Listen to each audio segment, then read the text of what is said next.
गुज़िश्ता रात से ही भारतीय मीडिया पर रोने धोने का सिलसिला जारी है। हम उनका नुकसान करते हैं, उसके बाद हम क्लेम करते हैं, कुछ ही देर बाद भारतीय मीडिया भी इस बात की तस्दीक कर देता है कि हाँ जी इतना नुकसान हो चुका। जी बिल्कुल, भारतीय मीडिया जो कि पहले जो है वो जंग की जो है वो हवा दे रहा था और जो भड़के मार रहा था कि पाकिस्तान पर जो है वो बड़ा हमला कर देंगे और पाकिस्तान को जो है वो नुकसान पहुंचाएंगे, वही भारतीय मीडिया जो है वो रोता धोता दिखाई देता है। और भारतीय मीडिया पर भी जो पाकिस्तान फोर्सेस की जानिब से जो भारतीय हथियार गिराए गए हैं, अब भारतीय मीडिया पर भी उसकी बाकायदा जो है वो तस्दीक कर दी गई। और अब भारतीय मीडिया जो है जो कि रात तक जो है वो जब हमले की और जंग की बातें कर रहा था और पाकिस्तान को जब वो मारने की बातें कर रहा था, वही भारतीय मीडिया जो है अब रोना धोना जो है वो उनकी जानिब से शुरू कर दिया गया है और शदीद नुकसान पहुंचाया गया है। पाक फोर्सेस की जानिब से इंडियन की भारतीय फौज की जारियत का भरपूर मुंहतोड़ जवाब दिया गया है। मुतअद्दिद चेक पोस्टें जो है वो तबाह कर दी गई हैं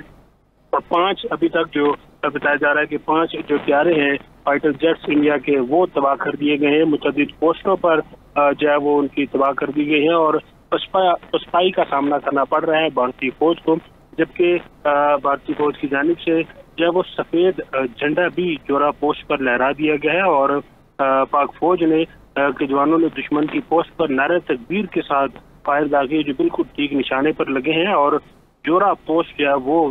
उसको भी मुकम्मल तौर पर तबाह किया गया है। और इसके अलावा लाइन ऑफ कंट्रोल के चोरा कम्प्लेक्स पर भारतीय फौज की जानिब से सफेद झंडा भी लहरा दिया गया है और भारतीय फौज ने चोरा कम्प्लेक्स पर सफेद झंडा लहराया और झंडा लहराकर भारतीय फौज ने शिकस्त तस्लीम कर ली है और मुतअद्दिद जो चेक पोस्टें हैं वो पाक फौज की जानिब से भरपूर जवाबी कार्रवाई में जो तबाह कर दी गई। बिलाल, जैसे आप बता भी रहे हैं, अब कुछ देर पहले भारत ने सफ़ेद झंडा लहराया, इसका मकसद यही होता है कि सीज़ फायर की दरख्वास्त करना और भारत ने शिकस्त तस्लीम की, तो उसके बाद की अब LOC पर क्या सूरत हाल है? बिलाल से राब्ता बहाल करेंगे। आपको बताएं कि भारत ने गुज़िश्ता रात जो जारियत शुरू की और उसका जो पाकिस्तान ने मुंह तोड़ जवाब दिया, भारत सदियों तक याद रखेगा। पहलगाम फास्ट फ्लैग ऑपरेशन किया, सारा इल्ज़ाम पाकिस्तान पर लगाया और भारत एक्सपेक्ट नहीं कर रहा था कि पाकिस्तान इस तरह जवाब देगा। पाकिस्तान तभी मुंह तोड़ जवाब दिया, सिफारती हो। उसके बाद पाकिस्तान ने मशकें शुरू की और भारत एक हफ्ते तक खामोश रहा और उसके बाद जारियत की और पाकिस्तान को नुकसान पहुंचाने की कोशिश की और भारत तब भी एक्सपेक्ट नहीं कर रहा था कि पाकिस्तान इस तरह जवाब देगा। और फिर पाकिस्तान ने जो जवाब दिया,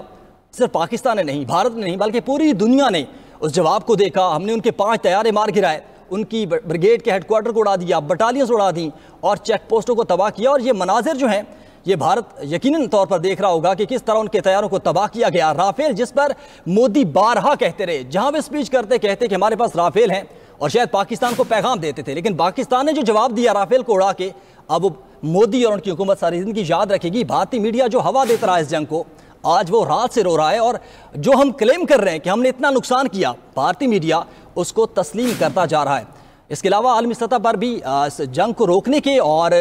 मामला तय करने के लिए बातें की जा रही हैं। रात जब भारत ने हमला किया तो फ़ौरन ही डोनाल्ड ट्रंप ने एक बयान जारी किया और कहा कि इंतहाई शेमफुल ये मामला है जो भारत ने जारी किया है पाकिस्तान की तरफ। और उसके बाद जो उनके वज़ीर ख़ारजा हैं मार्को रूबियो, उनकी जानिब से बयान जारी किया गया कि दोनों ममालिक के साथ राब्ते में हैं। तो आलमी सतह से राब्तों का सिलसिला भी जारी है और इसी सिलसिले में आज पाकिस्तान ने भी सलामती कमेटी का 10 बजे इजलास बुला रखा है और गुज़िश्ता रात वाज़ेह तौर पर कह दिया गया था कि भारत जो भी जारियत करेगा मुंह तोड़ जवाब दिया जाएगा।